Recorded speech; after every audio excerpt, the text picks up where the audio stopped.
Greetings there, my bot-busting brothers.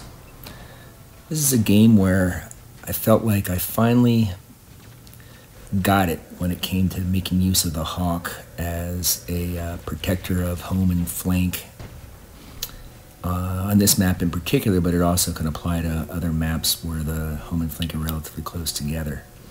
Now, the most important thing with a hawk is getting high ground and making use of your cover. So here I went up there, used the cover at first to make sure I wasn't going to get an attack from their home guy, and then also used it to launch my attack on him, and immediately went back to get my cover.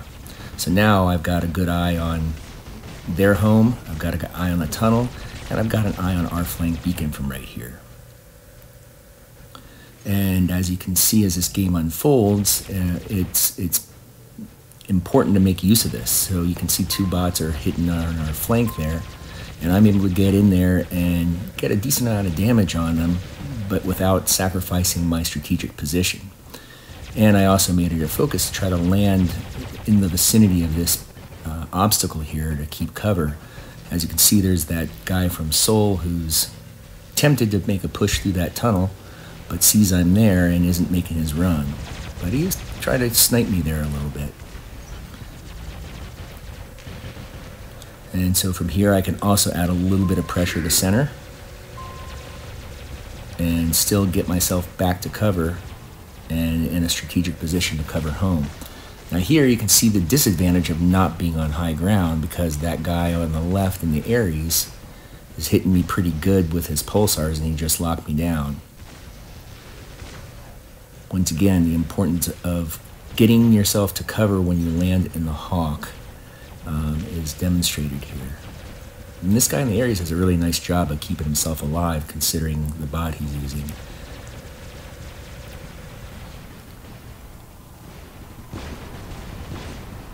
So I'm just trying to keep an eye on the tunnel, an eye on their home and the assets over there. And I'll try to get some peeks over into center, into our flank here in a bit. And mostly from this position, I want to just make sure I keep pressure on anybody trying to push through from their home to ours, and to see how I can help out in countering their advances on home and flank, or on center and flank.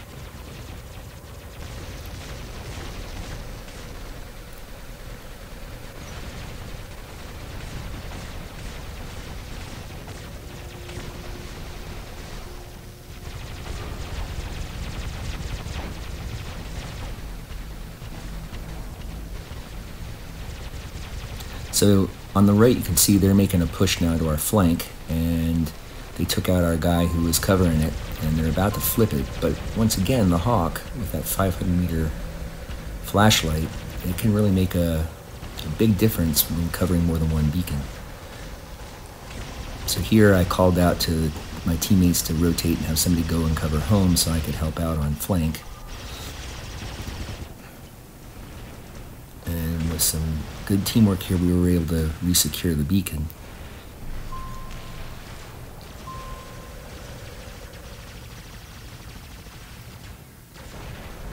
And so once again, I focused on my landing being in cover. So you can see if I hadn't landed in cover there, that hawk would have smoked me. So you got to make use of these obstacles here, and really cut short your attacks and look for that good landing. Not otherwise you're not going to last very long on a hawk, or I should say I'm not going to last very long on a hawk.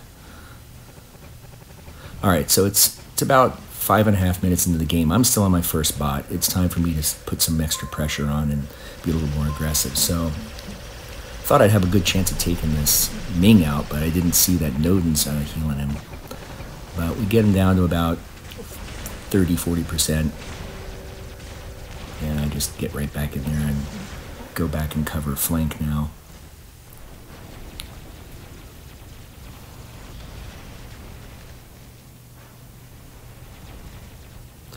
Once again, using the cover here,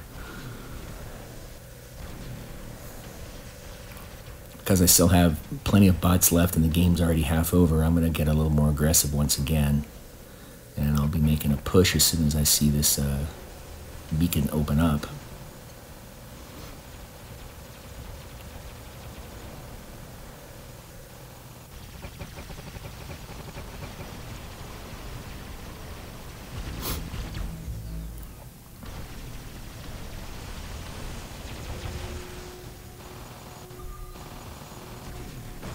Alright, so the beacon got cleared, so I'm going to make a push here.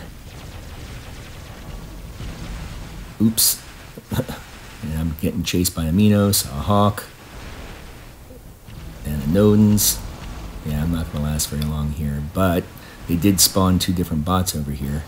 So you can see they've got 4 guys all piled up between their spawn and the flank, and it allowed our guys pushing primary to retake it.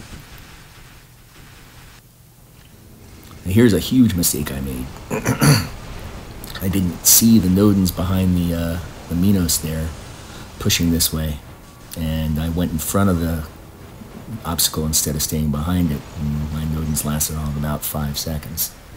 And we lost the beacon. If it wasn't for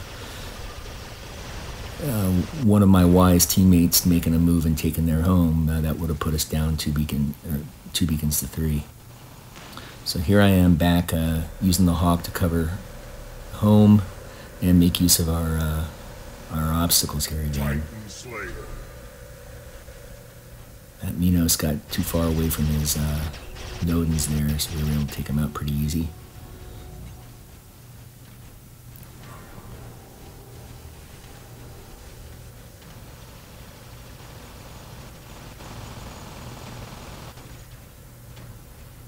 And we've been behind on the beacon bar for most of this game, but I think that was due to the fact that our opponents were being a bit over-aggressive. So at this point, they're starting to get down to their last group of bots.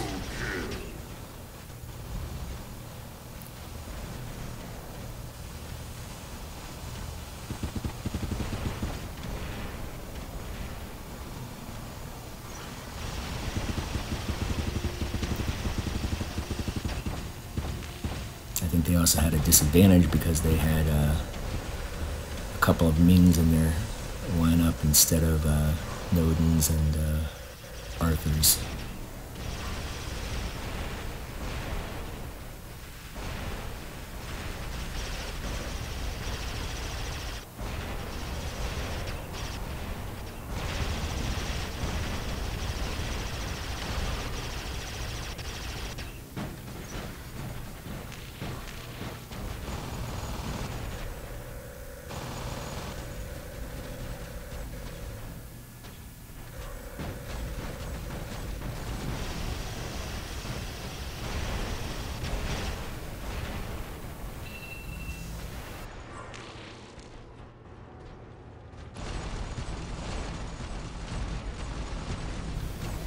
So for my teammates who aren't as used to using a Hawk, or haven't been using it as much as they would have liked to, hopefully this will serve as a good example of learning from the mistakes of others and putting into good practice the patience and the strategy needed to keep that Hawk alive by finding good cover, finding good landing points, and not getting too greedy with getting damage when you're up in the air. And making use of the high ground when you can. This team gave us a couple of great games last night. I really appreciated going against them. Strong work there, guys. Looking forward to seeing you all out there on the map.